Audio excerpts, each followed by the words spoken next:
Welcome to Building the Future, hosted by Kevin Horick. With millions of listeners a month, Building the Future has quickly become one of the fastest rising programs, with a focus on interviewing startups, entrepreneurs, investors, CEOs, and more. The radio and TV show airs in 15 markets across the globe, including Silicon Valley. For full showtimes, past episodes, or to sponsor the show, please visit buildingthefutureshow.com. Welcome back to the show. Today we have John Lee. He's the co-founder and CEO at Vimcal. John, welcome to the show. Thanks for having me, Kevin. Yeah, I'm excited to have you on the show. I've been using Vimcal for a number of years now. I think what you guys are building there is actually really innovative and cool, but maybe before we dive into all that, let's get to know you a little bit better and start off with where you grew up. Yeah, I was born in Montreal, Canada. Oh, and very I was, cool. Yeah, Fun in city. Canada for 8 years. Yeah, fellow Canadian. And I moved to the Bay Area in California when I was 8. Okay. So from the ages of 8 to 30, I was basically in California. I had my formative years there. Sure. And yeah, now I'm in New York. Okay, so you went to university. What did you take and why? Yeah, I went to Berkeley. I studied a few things because I was very indecisive. So Okay. I graduated in 5 years instead of the typical 4. I studied computer science, Okay. business, and French. Oh, interesting. Okay. Computer science and business because those were probably things I wanted to do for work, but I had no idea which one, so I kept switching majors. And Sure. then French was because I grew up in Montreal, so Sure. French was actually my first language. It got a little rusty, so I wanted to just, improve it again. But yeah, I graduated in 2015, and since then it's just been straight into tech. Very cool. So walk us through your career, getting into Y Combinator, and then let's dive into how you came up with the idea for Vimcal and what exactly it is.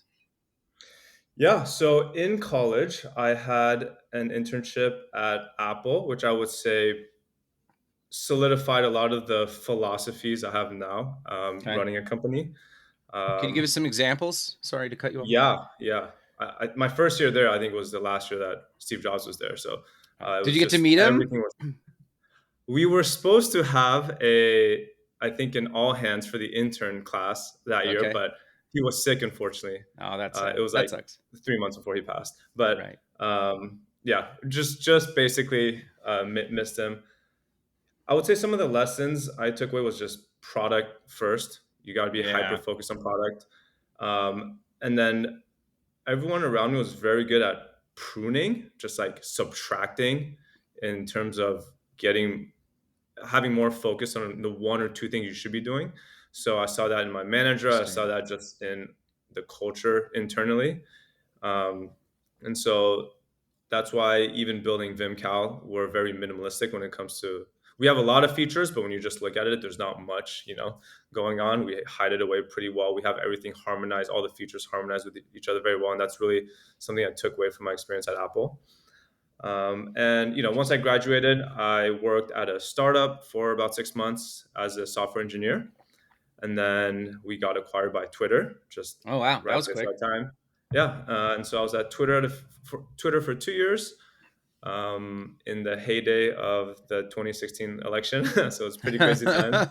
Interesting. Yeah. You got some stories, I'm sure. I got some stories. I was brought on call once for some election related stuff. Can't really talk about it, but Yeah, fair. it's very, very interesting. And then in 2018, my co-founder and I decided to apply to YC. Okay. So how did you meet your co-founder before you dive into that? Yes. That's a great question. I should go back to that. So we were actually buddies from college. Oh, cool. Okay. We met, I think, like 13 years ago now. Wow. I think playing basketball. And then we ended up taking the same, I think, electrical engineering class and partnered up. Okay. And we liked working with each other so much that we actually would schedule the same computer science classes because he was also a computer science major. Right. And we would be project partners. So I think I did half of my major with him as my project partner. So we've been coding for like 4 or 5 years before we even started a company. No, that's awesome. Okay, so did you go to Y Combinator with the Vimcal idea, or walk us through applying to that and getting in? Yes, absolutely not. It was a very different idea. Interesting. So I was at Twitter. He was, I think, a PM at Microsoft at the time, and we loved our jobs. It was fun. It was challenging, but it was, they were big companies, so we had a little extra time on our hands. We could play around with new technology. So at the time, VR was getting really hot. Yeah. So on nights and weekends, we just started building fun VR apps. And Okay. the first app we built together, I'm really embarrassed to say, but it was VR beer pong. Yeah, there's nothing wrong with that. 20-year-old, guys, single guys. So we built VR beer pong for our friends and us to play. And then around that time, AR Kit from Apple came out, and we're like, oh, we believe in AR, augmented reality, more than virtual reality. Okay. So we pivoted and decided to do an AR company. So Okay. we applied once to YC, got rejected, and then Okay. applied the following batch and actually got in. Okay. And basically the next day we put in our 2 weeks notice. And yeah, since then we got in with our AR idea. We went to YC and we were ecstatic. We were on top of the world. And on the first day, our partner pulls us aside and says, hey, we like you guys, but we don't like your idea. So you guys need to pivot, or you should consider pivoting. Yeah. Wow. So that was a really crushing moment. And, being young and dumb, and at that time, it's your first startup. Your first startup, you're very stubborn about. I think once you've done it for a while, you realize that pivoting is actually like a good thing a lot of times. But we were just like, no, we're going to stick this to the end. And basically halfway throughout the batch, with like 5 weeks left to demo day, we just stuck to the AR idea and finally decided to pivot because it was just going nowhere. Like the AR market was so nascent, right? Right. So there was just like no activity. There's no daily usage of AR apps. So we pivoted mid-batch to a fitness company. Okay. And so we graduated YC, did demo day, did all those investor meetings with a fitness company that was 5 weeks old, no app, no traction. Basically, we raised like a tiny amount from people that just believed in us. Okay. And that next year after YC was like, I won't say the darkest, but definitely the most difficult emotionally, because we're just trying to make this fitness idea work. And we tried like 5 different things in the fitness space. Just to go back, it was first Twitch for fitness, so live streaming fitness classes. And then eventually we pivoted to an app for improving posture. And we just tried a bunch of different things. We tried to sell to companies, to individuals. And then with just a few months of runway left, we just decided, okay, this is our last hurrah. So let's actually pivot to something that we would use ourselves. Okay. And so this would be the second pivot and the third idea. So we tried to find a problem in our life, and we try to find problems in our friends' lives. And it just turns out that, we're fortunate enough where most people we know don't really have that many problems in their lives. So we actually thought about problems at work that we had. And I remember when I was fundraising for the fitness idea, I was talking, because it was after YC demo day, even if you have a mediocre idea, you're going to get a lot of investor meetings, just because of the whole rush. And I was scheduling like 30 investor calls a week. And I was doing it manually and just messing it up so badly. Yeah. Because when you schedule in external meetings, you have 2 choices. You do it manually. You type out, hey, are you free Monday at this time, Tuesday at this time, Wednesday at this time? You have to do the time zone conversion by yourself. And you're like, that's the worst. Errors if you haven't done that before. I still screw it up sometimes when they're helping you. Yeah, tell me about it. I mean, that's why I started a company around it. And your other option is to use something like a Calendly, like one of those booking link apps. But the problem is there's a slight power dynamic that people feel and a lot of people don't talk about.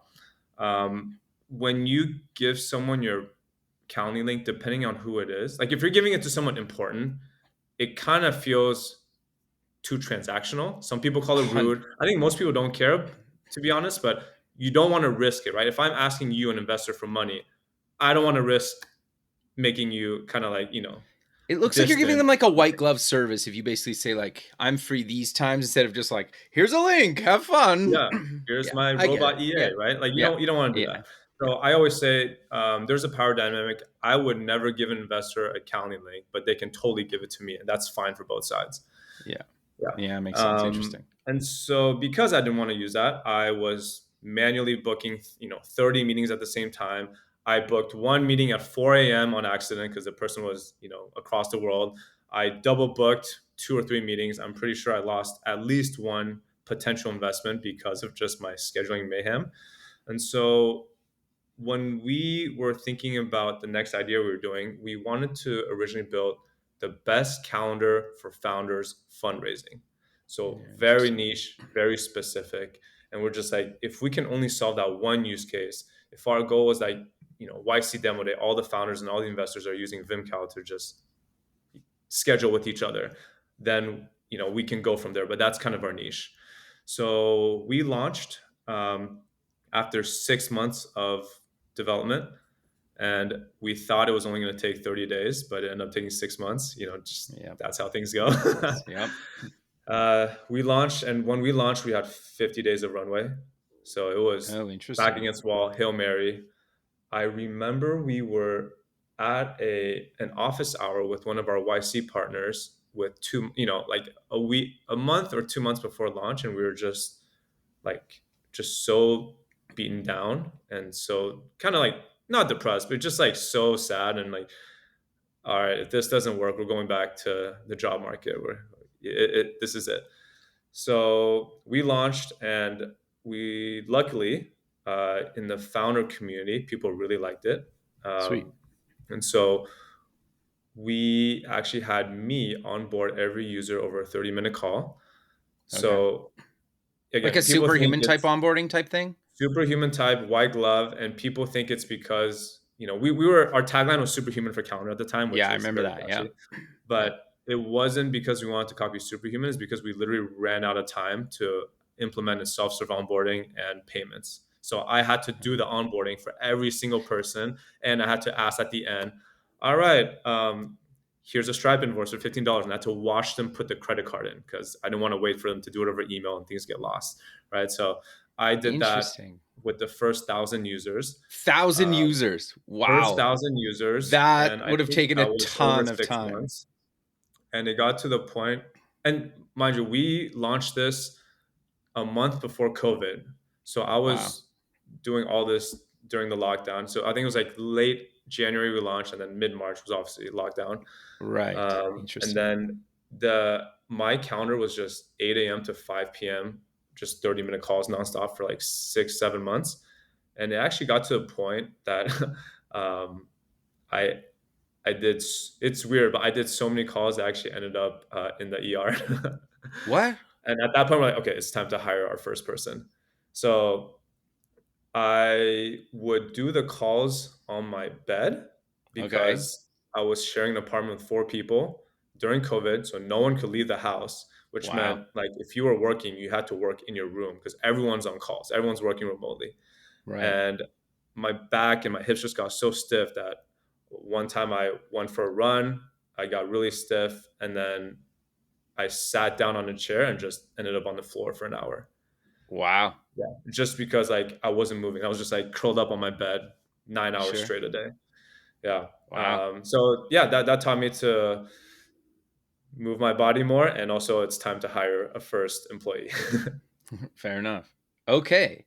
So walk us through how kind of Vimcal's evolved. I want to dive into your EA version. Walk us through what it was and to what it is today, because you added a ton of stuff over the last few years. Yeah. We added a lot of features. So at the beginning, we were really focused on catering to people who had a lot of external meetings, and especially people with a lot of different types of external meetings. So for regular, work use cases, if you don't have a lot of meetings, then a regular calendar like a Google Calendar or Outlook Calendar is fine. Yeah, but if 100%. You do end up having a lot of meetings, a lot of people find that they start needing something like a Calendly or one of those booking link apps. Yeah.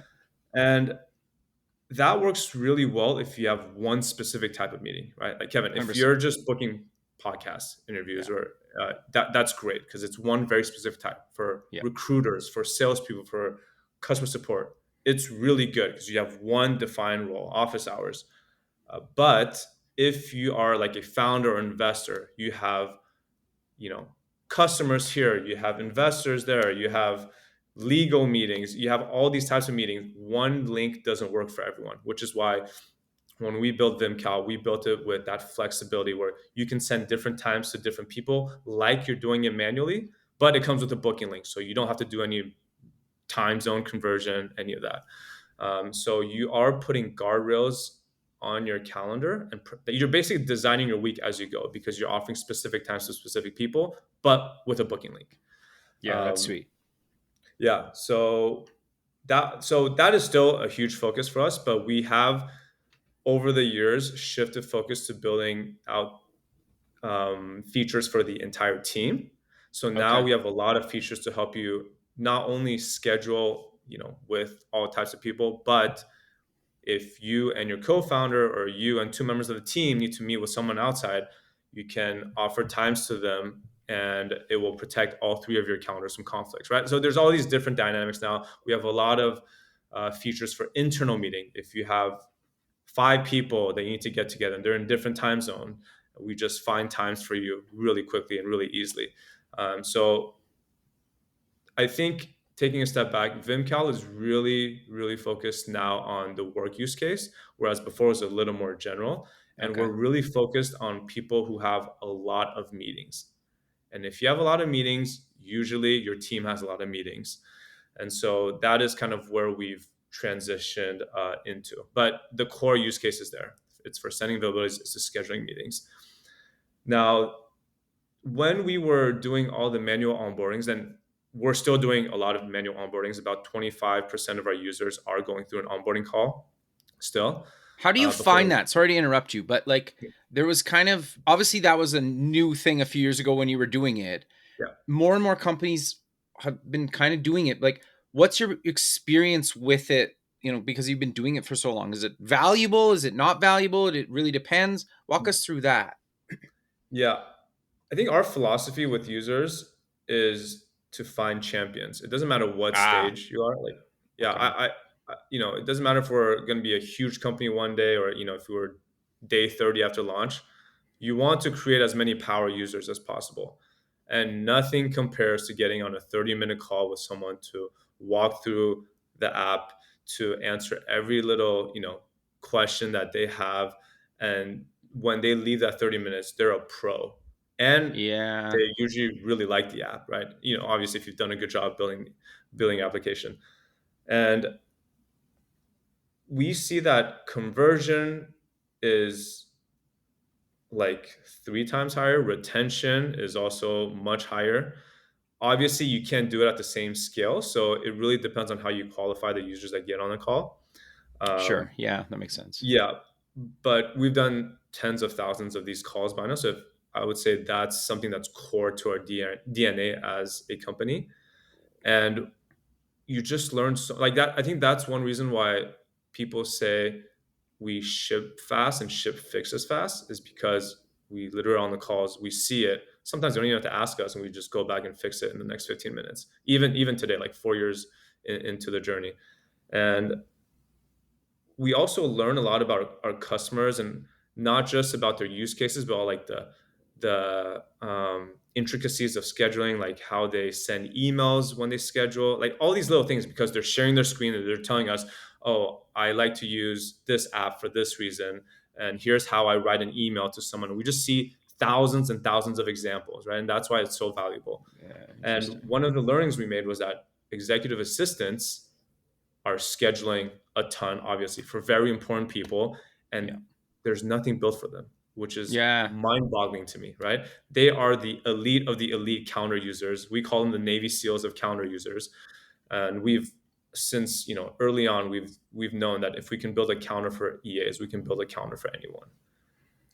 Yeah. Um, Fair. yeah, That's interesting. and Okay. Keep going. yeah, Sorry. and EA schedules nowadays for like I think on average 3 executives. These are very busy people. These are people with every meeting is high stakes. One mistake you get yelled at, two you can get fired. Like it's just so stressful. They're also like often very underpaid, and it's Yeah. just like you're on call 24/7 for multiple like really driven vocal people, right, with a lot of power. So it's a very stressful job, and we always knew that we would, from the calls we learned that we would always build something for them, and that they really liked Vimcal when they saw it, but because they're scheduling on behalf of other people, the product needed a few tweaks to make delegation really work. So Right. about a year ago, we decided to play around with the idea of an app for EAs. And Okay. yeah, just the more we've been going down that route, the more our focus and actually, I would say most of our go-to-market strategies today is around EAs. Got it. Okay. That's interesting. Okay. So maybe walk us through some of the other use cases that you found, and maybe give us some more of the features that you've added Mhm. over the time or over time, and people are actually really loving and using. Yeah. Excuse me. So Vimcal has always been like our strong suit has always been to help you send out times to other people. But Yeah. one thing I'm really excited about and that our users really loved was when someone sends you time, you have to go Yeah. back to the counter and check, okay, which one lines up. Or if someone sends you like a booking link. The cool thing now is that if someone sends you a bunch of times, you can just either copy and paste that into Vimcal. Like you literally copy it, open Vimcal, and just type Command V or Control V, and we'll just display those on your calendar. So that's our AI feature. That's sweet. Um, That's super or you can helpful, actually. screenshot it. Sorry. That's super helpful, actually. Oh, thank you. Thank you. Yeah. Because scheduling is two-sided, right? You're not always the ones offering times. 100%. So for the other half, we want to cater to that too. And if instead of copying pasting, you can also just screenshot it and drag it in. We'll do the same thing. Sweet. Or if someone sends you like a Vimcal link or a Calendly link, you can just copy the URL and paste it into Vimcal, and we'll just show you all the times from that link with the duration and time zone, everything. Like everything is figured out for you. So that's one thing I'm really excited about. Yeah, we added a lot of AI features. Another AI feature we added is that we enrich information about the people you meet. So every meeting you have will give you details about the company. So if I see, let's say you work at, I don't know, Airbnb.com, Yeah. right? And I have a meeting with you on my Vimcal, under your name, I will see information about Airbnb.com, what it is, what they do. And, for big companies, I don't need to look at it, but if you're at a small startup that Yeah. no one's ever heard of, or if you're an investor, then I can just quickly see information about your startup or your fund, which we do a lot of things in the background to get information about your company online, uh, and then we also enrich the attendees contacts. So what that means is, if I'm meeting with you on my Vimcal, I will see your Twitter, your LinkedIn, any personal websites you have, and that's just there. Which is why Super people helpful. with a lot of external meetings also really like Vimcal, because we do the research for you. We basically hand you a dossier for every meeting you have. Yeah, which is super helpful, right? Because everybody, doing research it's just time consuming, right? Like it's not hard. Yeah. It's just being able to have it right there. Oh, okay. Yeah. Yeah. Okay. This is cool. Yeah. That's sweet, man. Yeah, exactly. And a lot of our users, they're just in back-to-back meetings all day. So Yeah. they don't really have the time to quickly jump and, look up who they're meeting with right before the call. Sure. No, that makes a lot of sense. I'm curious, any other features that you want to cover that are kind of set you guys apart from your competition? Yeah. One thing that a lot of I would say, so when you build a calendar, you find different pockets of users that really Sure. like to give feedback. One is the really busy the busy person, the founder, the investor. The other one is, I would say, the aesthetic user.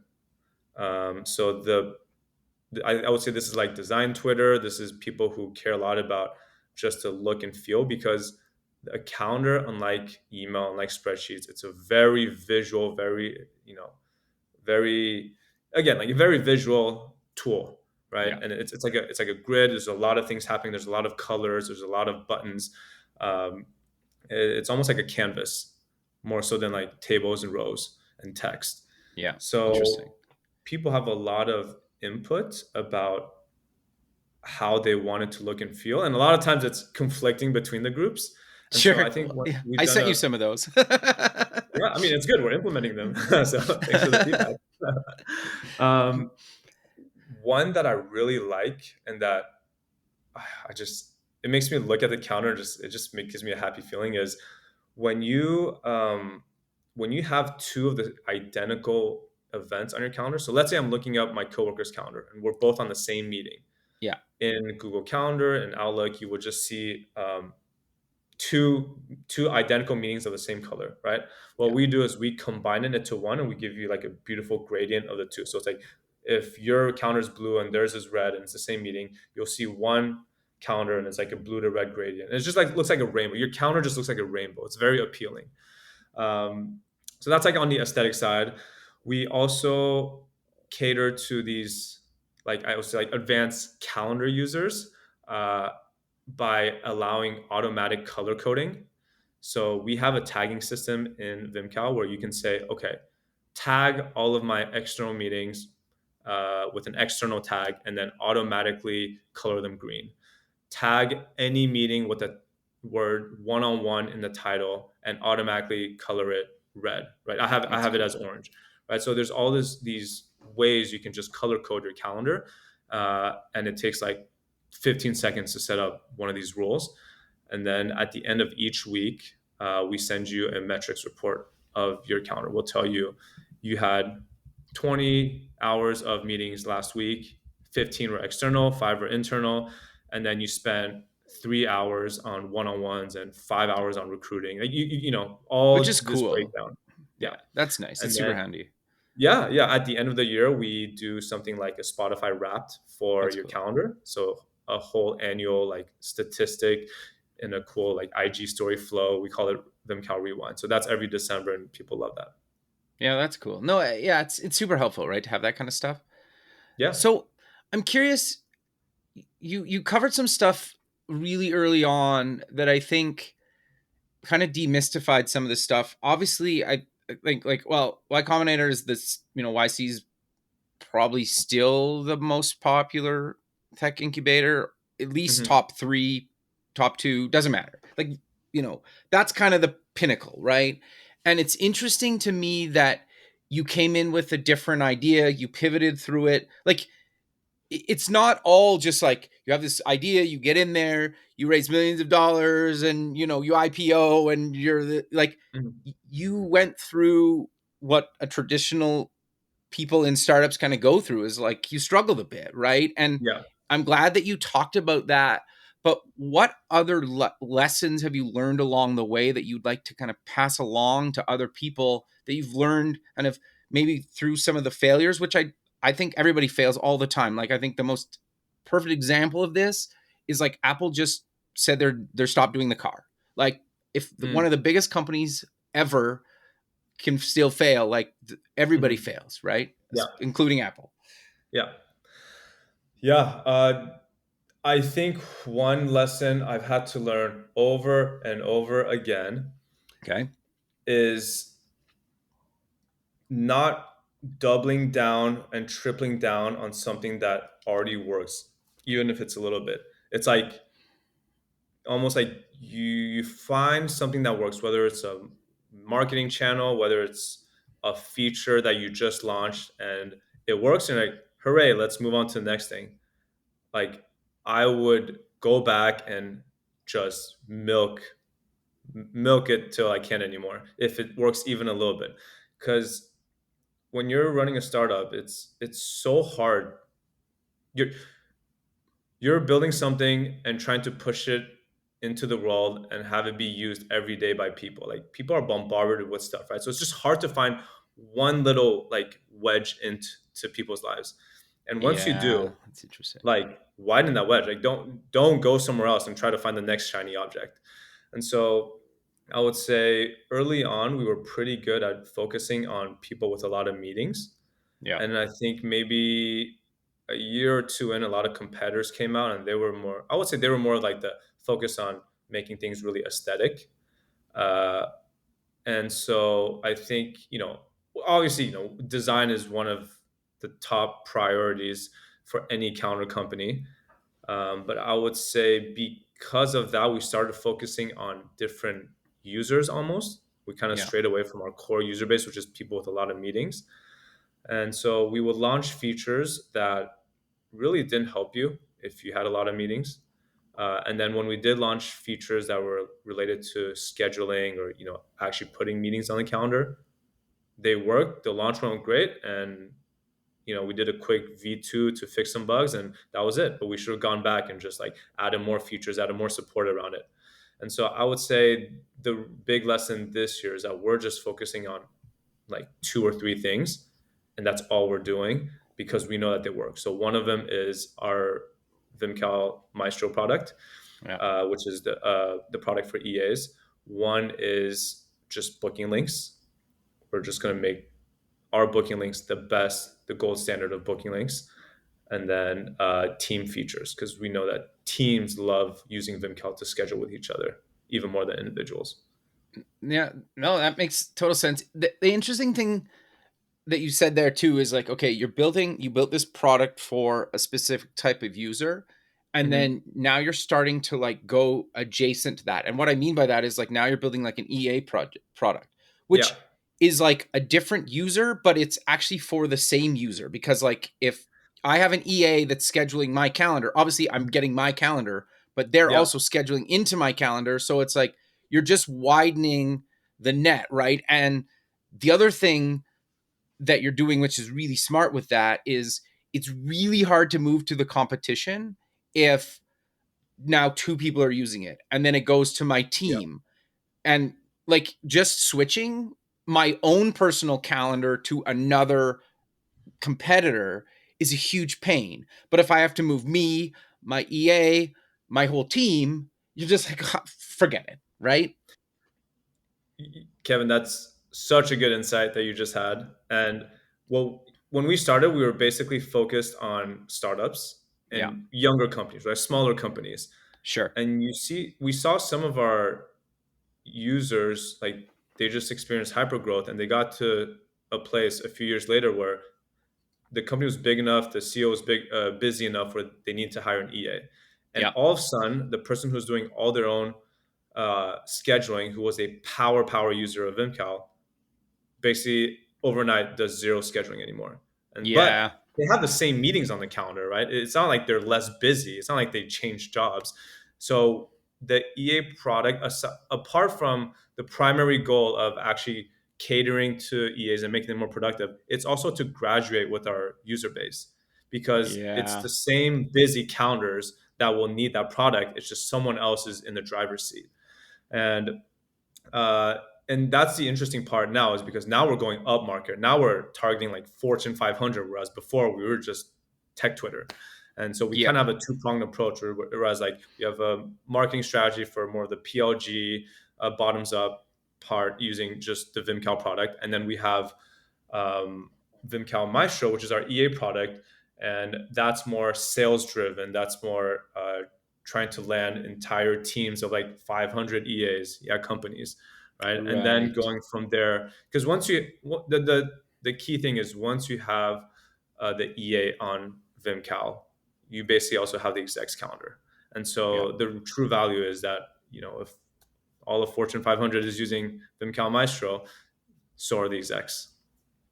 Well, yeah, the other thing too is you need to basically get one exec and or EA at a big company, well, any company really, and then it just spreads like wildfire because if I It can does. quickly get back to you, I send you the link, other busy people or their EAs are going to be like, "How are you doing this?" And then it's like, "Oh, you Yep. just use this app." And then Yep. it's like it just snowballs from there, right? Because let's be honest, if you can automate and you can save people time in Mhm. building a product in any vertical, it's worth the money. Like I also pay for Superhuman. A lot of people are like, how do you pay 30, well, it's like $40 Canadian a month for Mhm. basically an email client. It's because Yeah. I hate email. Normally I was getting back to people sometimes like 2 or 3 weeks later.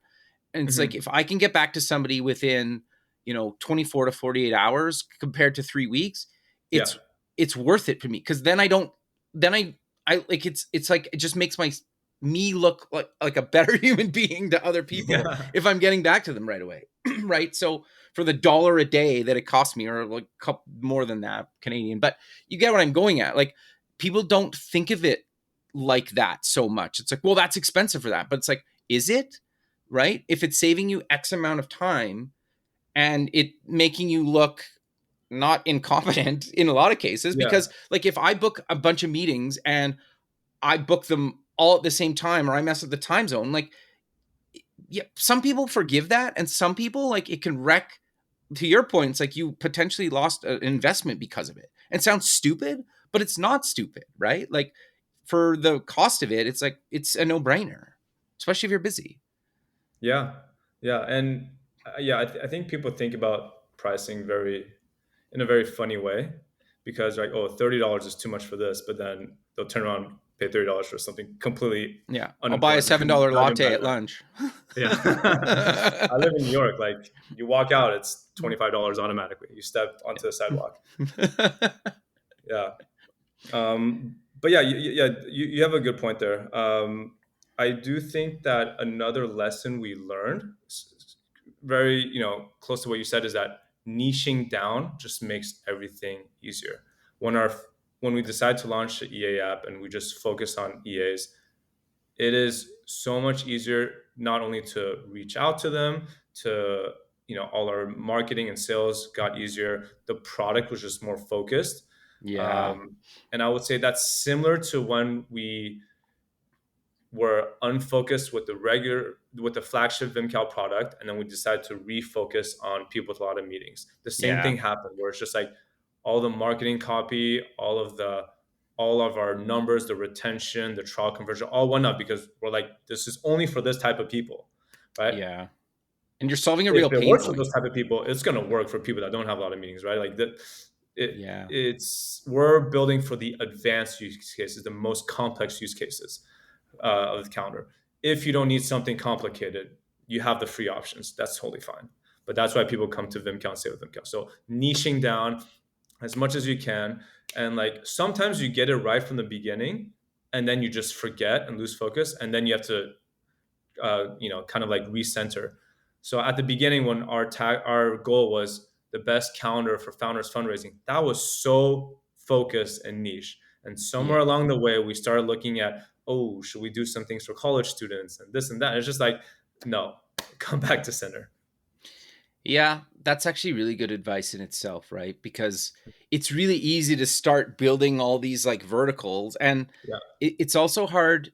It's also building into verticals that, let's be honest, like, are see the value in spending a bit of money to help them save a bunch of Mhm. time, right? Because Yeah. your college student idea, it's like,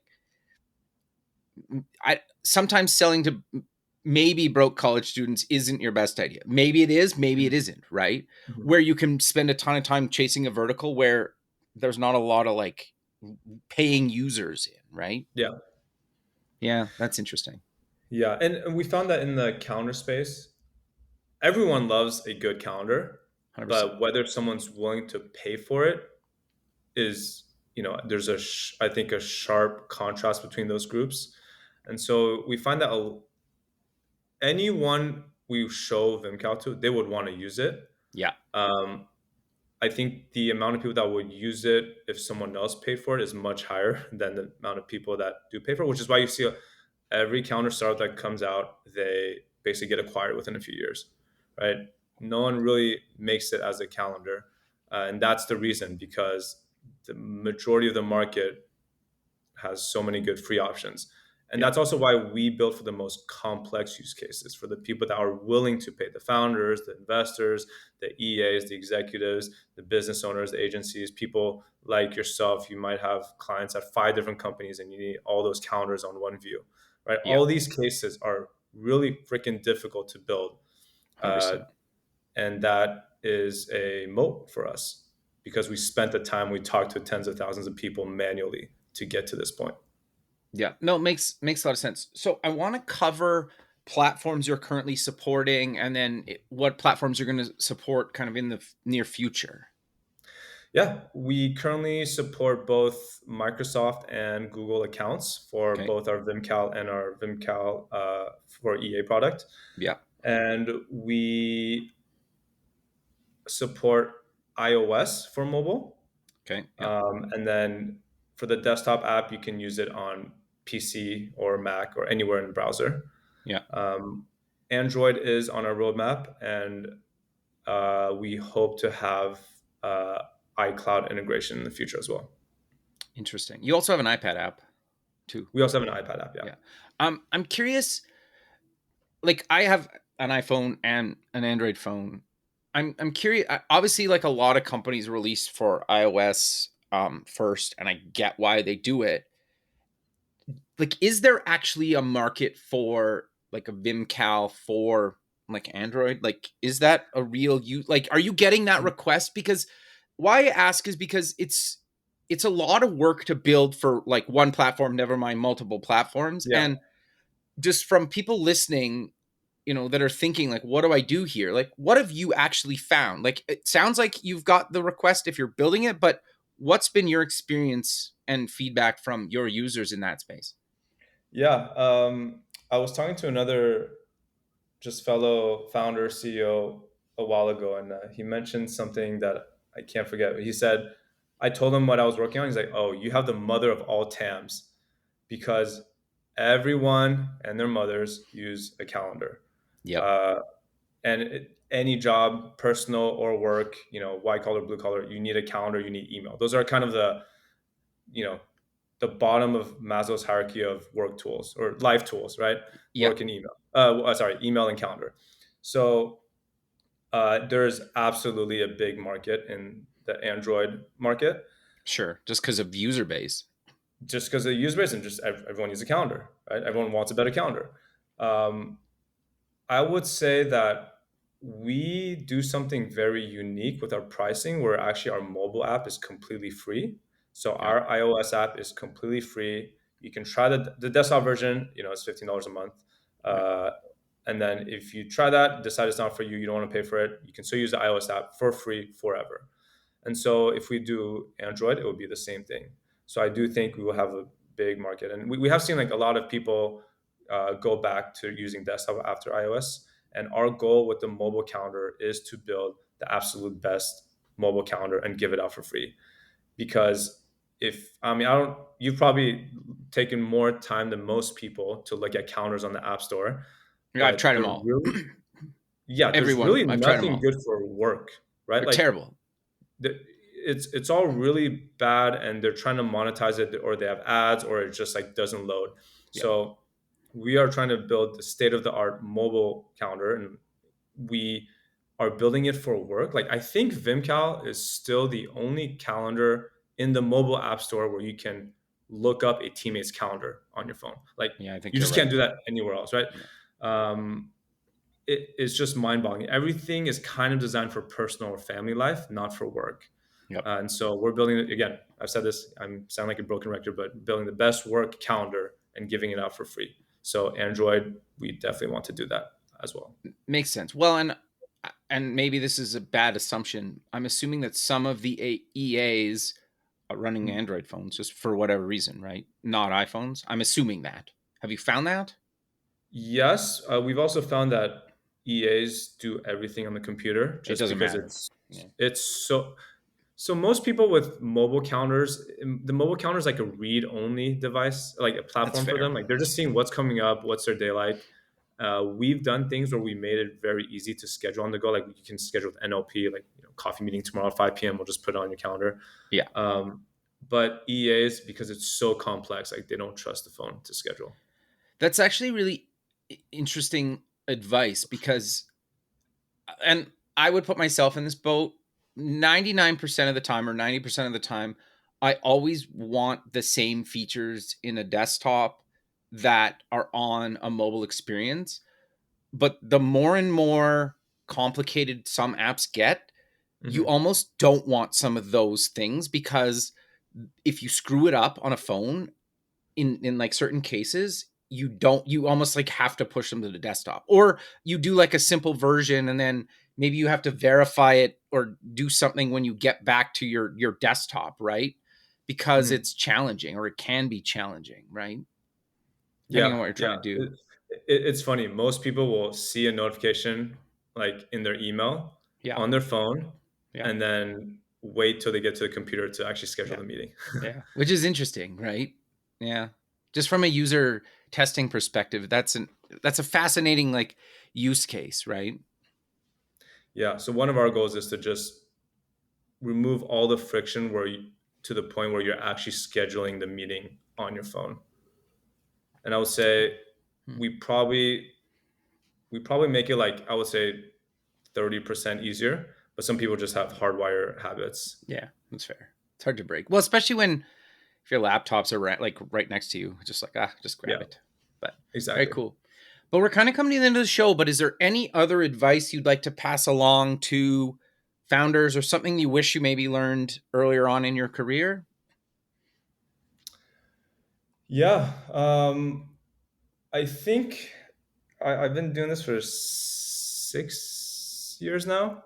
Yeah, I would just think if I'm thinking back to the first 2 or 3 years and the last 3 years, it does feel different in the way my co-founder and I work, and because it's a very high stress environment, sure. uh, everything is high stakes. It's weird. Like everything feels like it's the end of the world if it doesn't work, even if like a button is the wrong shade of purple, right? Um, You're but also dealing with an interesting type of clientele, right? Like you can't really push buggy software, because if you delete one of their meetings, for example, by accident, yeah, with like a code that's the push, thing. Yeah, like you're going to hear about it. the calendar is the most, I would say, pristine app you use, in that Yeah. there's no typos, nothing is wrong, everything is put on there correctly the first try. And unlike Yeah. your email, which Interesting. might have typos, your notes app just has a bunch of junk that you never look at, right? Your calendar is pristine because it holds like important information with other people that you don't really know well. And Yeah. yeah, That's because of that, interesting. just everything feels really high stakes. And you Yeah. have bug reports sometimes that like, oh, this meeting's gone, this meeting's deleted. It happens very rarely. It happened more in the beginning here and there, but Sure. Yeah. um, the accuracy of your calendar at all times is something that we've really honed throughout the years. But I would say, looking back at what's different the first few years and now, is that I feel like at the beginning we were just trying to do everything, and everything felt really rushed, and like we Yeah. felt like we had to work 9 a.m. to 9 p.m. nonstop. Otherwise, we weren't like, it was just like all these like preconceived notions. Yeah. Whereas, part of it is learning along their journey, but now it just feels like we're doing way more, even if I'm working less hours, even if I'm not feeling rushed or stressed. If I'm not feeling rushed or stressed, if I'm relaxed, before I would have been like, okay, that means you're not doing enough. But now it's like, okay, this is the steady state. This is equilibrium. And I think part of it is you just have to go through it and learn it. Like I can tell you these things, but um, focus on going fast, not on rushing. And Yeah. being Okay. fast and rushing through things look very similar, but there's a huge difference. Like you don't have to be stressed all the time to be productive, and you don't have to have a 20 item to-do list for every day, right? A 2 item to-do list could probably grow your business more. Yeah. That's actually really good advice. I'm curious then, what's your QA process like? Yeah, we have a few. So when we build any new feature, we do this thing called 50, 75, 100. Okay. So, our designer and usually my co-founder and I are like the quote unquote PMs. Yeah. We'll talk about the feature itself, design it, write out a spec, and then it goes to an engineer. And then we found that maybe this is because we're a small company and we're still learning, but we found that sometimes things in the spec might get understood differently by the Sure. Yeah. engineer, even if we've had a meeting about it. So we do a 50% check when, the code is barely working, and we just all get together and we just see, okay, are you going in the right direction? Are you maybe, oh, did you misconstrue this word the wrong way? So that the engineer doesn't spend 2 days doing something that we didn't mean them to do. And so we do a 50% check-in and a 75% check-in, and then basically like a 100% check-in, which is when it's ready to demo. And then we'll get a war room together. We call it a war room, but it's basically like 3-4 people get together and actually just try to break it and break the app. And then, we go staging, production, and after production, we do some more testing. But because we onboard the users from the early days manually, we have just a habit of talking to our users, getting on calls with them. So if anyone has a bug, like we usually respond within, you'll get a response like almost immediately from our team if you support it, if you put in a ticket. And then the engineering and the customer support are like one. Yeah, especially when you're seeing people use the app, like you're almost testing your app while you're demoing the app and onboarding them, right? Which is an actually really interesting use case for like doing that hand-holding onboarding, right, in itself. Yeah, we don't need user interviews. Just new users will tell us. Yeah, you're doing user research on top of that at the same time. That's interesting. That's a good reason to do the onboarding the way you guys are doing the onboarding. The onboarding is the one thing that fixes like 10 other things. Yeah. It's a little painful, but just do it. Especially at the early stages. Just do it. You don't have to do it later if you don't want, but just do it. No, I think that's actually really good advice. But how about we close with mentioning where people can get more information about yourself, Vimcal, and any other links you want to mention? Yeah, you can find out about Vimcal at vimcal.com, Vimcal. You can learn about our EA product at vimcal.com/EA. Perfect. And you can find me on Twitter or LinkedIn. My Twitter is very hard to spell, so I will leave it for the show notes. Perfect. All right. Thanks, man. Well, I really appreciate you taking the time out of your day to be on the show, and I look forward to keeping in touch with you, and have a good rest of your day. Awesome. Thank you so much, Kevin. This is really fun. Thank you. Take care. Bye. Thanks for listening. Please visit our website at buildingthefutureshow.com to join the free community, sign up for our newsletter, or to sponsor the show. The music is done by Electric Mantra. You can check him out at electricmantra.com and keep building the future.